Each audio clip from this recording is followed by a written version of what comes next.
A couple of months ago, I got curious about how long health influencers live, so I made an episode about 24 health gurus I was familiar with. One disturbing pattern that emerged was how young the low-carb dieters were when they died. I thought surely that must be a small sample size thing, so last month I did an episode with 60 more and spent a lot of time searching for low-carb influencers. I was encouraged to find people like Dr. Ephraim Cutter, a carnivore who lived to 84, but still the same pattern emerged. That really bothered me. I thought people would legitimately point to low-carb influencers who lived well into their 90s and my credibility would be shot.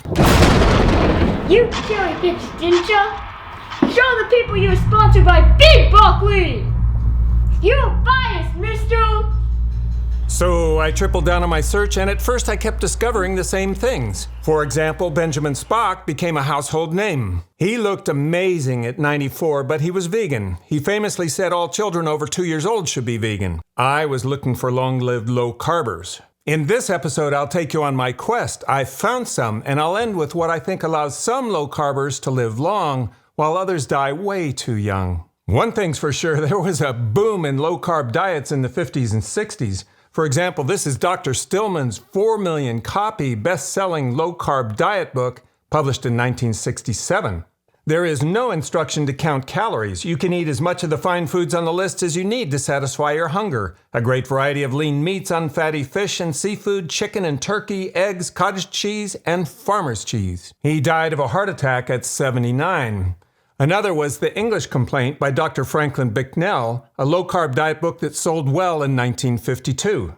He died at 53. Arnold DeVries wrote Primitive Man and His Food in 1952 and died at 74.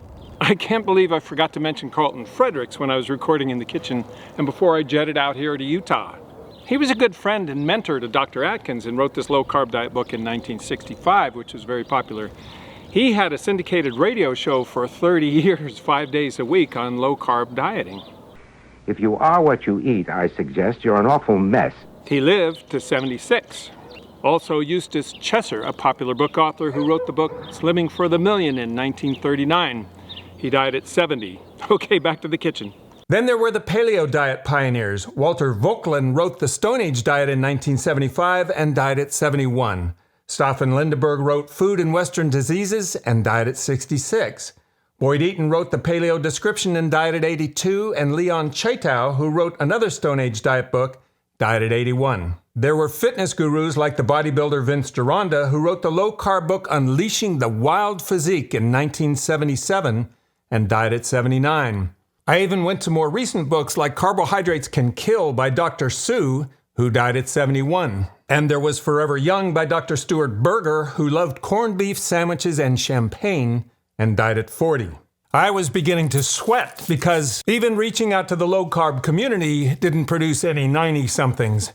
But then I caught a break. I discovered the website thinks.org, spelled with a C, the International Network of Cholesterol Skeptics. It appears to be abandoned with the copyright notice displaying 2014, but they have a public list of over 100 members, some of them best-selling authors. So Google and I went down the list, and it didn't look good at first. There was Peter Skrabanek, one of the founding members and author of Follies and Fallacies in Medicine, who died of prostate cancer at 53. Professor Michael Berger, who died at 58, and Joel Kaufman, who co-founded the site and wrote Malignant Medical Myths. He died at 78. But finally, I discovered Austrian physician Dr. Wolfgang Lutz, who wrote My Life Without Bread, which I was able to get on my Kindle. He had an epiphany when visiting cave paintings from France, and he concluded from the paintings that our natural diet must be mostly animals.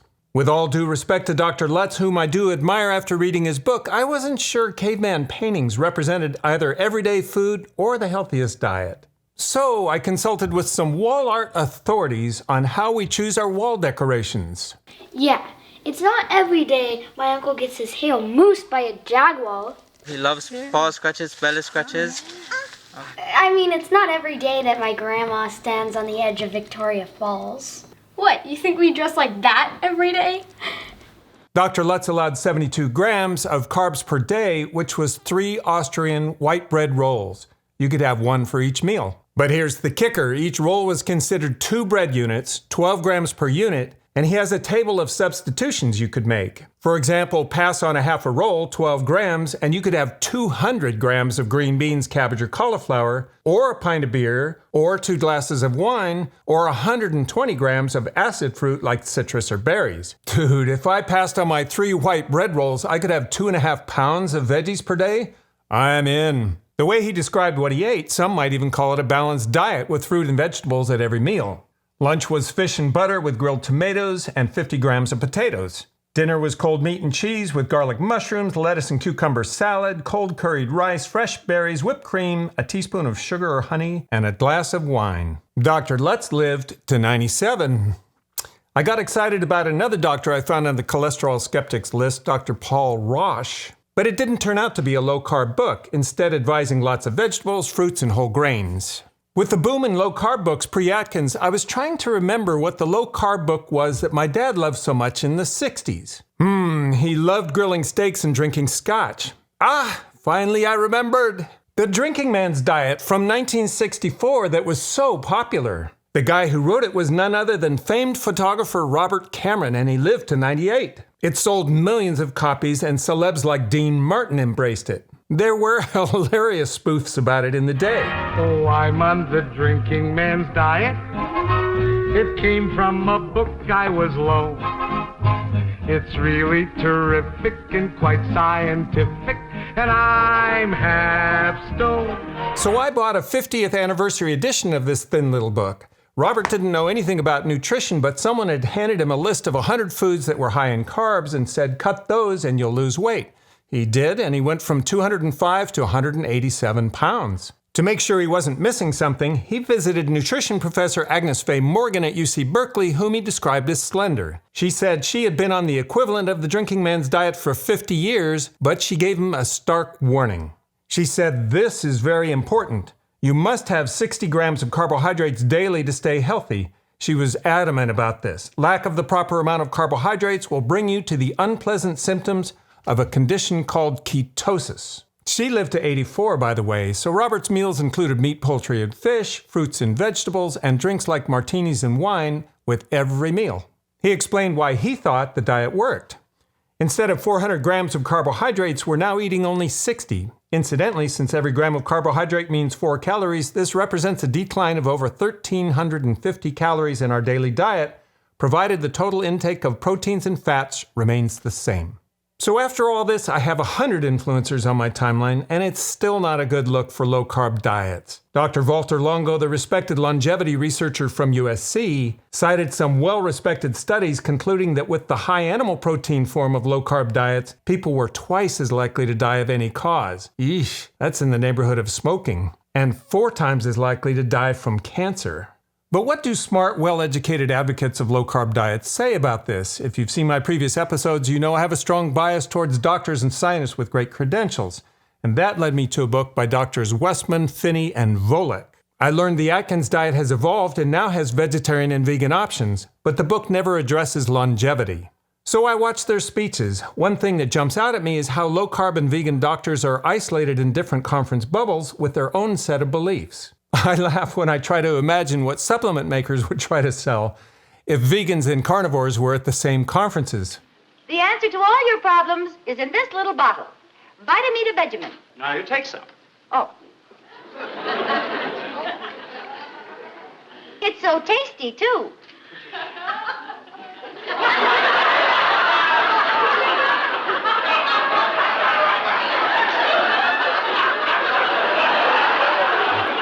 One bubble example is low-carb influencers often talk about ancestral diets, and I often wish we could get a second opinion from career anthropologists.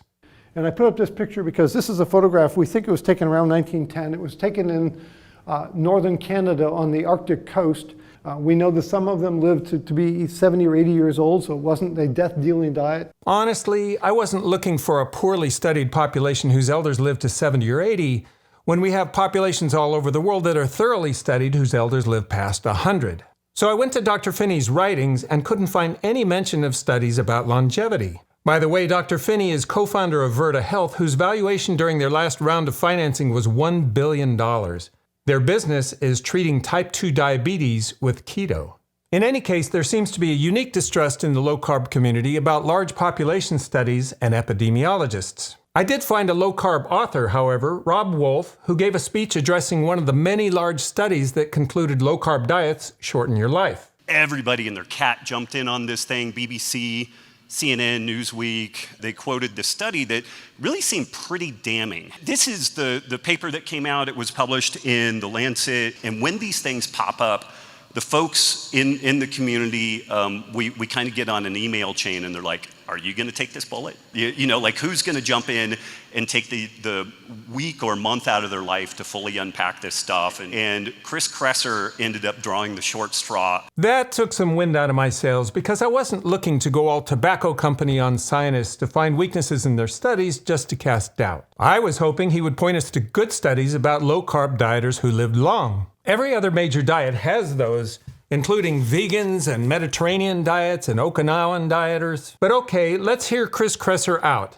Like Rob Wolf, he's not a doctor or scientist, but he too is a low-carb book author. First point, I've been writing about health and nutrition for more than a decade now, and without fail, at least once a year a study like this is published. I could set my watch to it. Is that making the point that Chris wants to make? I'd be tempted to think, if independent teams of scientists from around the world with impeccable credentials keep coming up with the same conclusions year after year, maybe they know things. Second point, repeat after me, correlation is not causation. One of the key things to understand about observational studies is that you can't establish causation from observational studies. That does get repeated a lot in the low-carb community, but is it true? Epidemiology is heavy in statistics and probability theory, and I don't think Chris has a strong background in statistics and probability, and I don't think he's been involved in large-scale observational studies. Epidemiologists are revered when they can infer the causes of the spread of infections in hospitals, for example, and they often have to do it from observational studies because conducting clinical trials would be unethical. You can't create a control group of nurses who don't wash their hands, for example. Epidemiologists have time-honored statistical methods like strength of correlation, propensity scores, and graphical causal models, to name a very few, that quantify causal risks. Here's an example. Suppose you want to know whether smoking is healthy when it appears to many people that it is. You lose weight, it calms your nerves, and you feel good for the first 20 years that you smoke. But into the debate came the two most respected cancer epidemiologists in the world, Sir Richard Dahl and Sir Richard Peto. Smoking is not an easy place for an epidemiologist to be because not many smokers want to hear an academic telling them smoking is unhealthy. In 1950, when they published their results, it was received with apathy, anger, and disbelief. And you're going to be a target of tobacco companies, and they're nasty.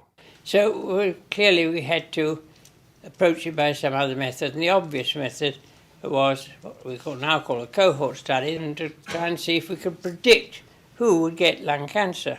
So we thought doctors would be a good population to study. You know, if you were to follow a busy doctor as he makes his daily round of calls, you'd find yourself having a mighty busy time keeping up with him. Time out for many men of medicine usually means just long enough to enjoy a cigarette. And because they know what a pleasure it is to smoke a mild, good-tasting cigarette, they're particular about the brand they choose. They ran a 50-year, questionnaire-driven, observational study among doctors that left very little doubt smoking was a risk factor for many diseases. When the results were published in the British Medical Journal, the doctors read the British Medical Journal and thought, my God, this is serious. This doesn't just kill patients, this kills doctors. In 1980, the U.S. Congress commissioned the two celebrated epidemiologists to quantify the causes of cancer in America. No easy job when it would be unethical to expose study participants to cancer-causing substances in clinical trials. They combined the power of observational studies with statistics and probability to estimate that 30% of cancers come from tobacco, 35% come from lack of fruit and vegetables in the diet, and factors like environmental exposures contribute something like 4%. I've heard Professor Peto say it was hard to quantify the balance between smoking and lack of fruits and vegetables because few smokers eat fruits and vegetables, and the few that do eat some fruit have a 30% lower incidence of lung cancer. 35 years on, their estimates seem to be holding as generally true. That's very impressive. Strangely, the low-carb community dismisses epidemiologists when the rest of the nutritional community embraces them. For example, that's one of the reasons that the China study produced such high-quality data, because none other than Richard Peto was one of its key co-authors. And of course, blogger Chris Kresser has tried to discredit that study as well. The rest of Chris's blog post about the Lancet study that showed increased mortality among low-carb eaters is interesting. He points out weaknesses in the study. All studies have them. Just ask the tobacco companies about Dole and Peto's studies. But it is useful to understand their limitations. Before COVID struck, I was invited to a Stanford-MIT Brain Summit focused on Alzheimer's and Parkinson's. And the organizing principle was that more often than not, scientific breakthroughs happen when the major disciplines collide: neurology, biochemistry, psychology, data science, epidemiology, nutrition, etc. I think that if scientific disciplines like epidemiology and anthropology and the science of organizing large, multi-country, multi-decade, huge population studies were not locked out of the low-carb industry, we would have a lot more data to go by. My guess is we would find long-lived low-carb eaters who were healthy, but they would have moved towards plant-based sources of fats and proteins like avocados and nuts. And they would have moved away from animal sources of proteins because epidemiologists have been telling us for decades those are risky. My bet is the chart would look like this. The plant-based form of keto is probably the healthiest. The moderate protein, higher fat version like Finney, Volek, and Westman advocate is probably next. And the high animal protein version is probably what Walter Longo's studies show. Double the risk of dying of all causes and quadruple the risk of dying of cancer. Who really knows, but I assume the processed food version of keto is probably the next worst. Wow, keto-friendly cereal. Wow, I wonder how many people understand those ingredients like allulose. Coconut keto clusters with brown rice syrup and cane sugar. White keto bread. We've got resistant tapioca starch. How the heck is white bread even keto? And Atkins sells a line of ultra-processed foods with ingredients like milk isolates, polydextrose, and palm oil. And the carnivore version? Well, there's a guy who's healthy at 90 right now, whose wife says he eats a ton of fruits and vegetables, and one of his quotes sticks with me. You've got to ask yourself one question. Do I feel lucky? Well, do you, punk? Thank you so much for watching. Whether you're watching on Plant-Based News, who I think is helping save the planet and making us healthy, or on Plant Choppers, I hope you'll like, subscribe, and comment. I read all your comments and learn a ton from you guys.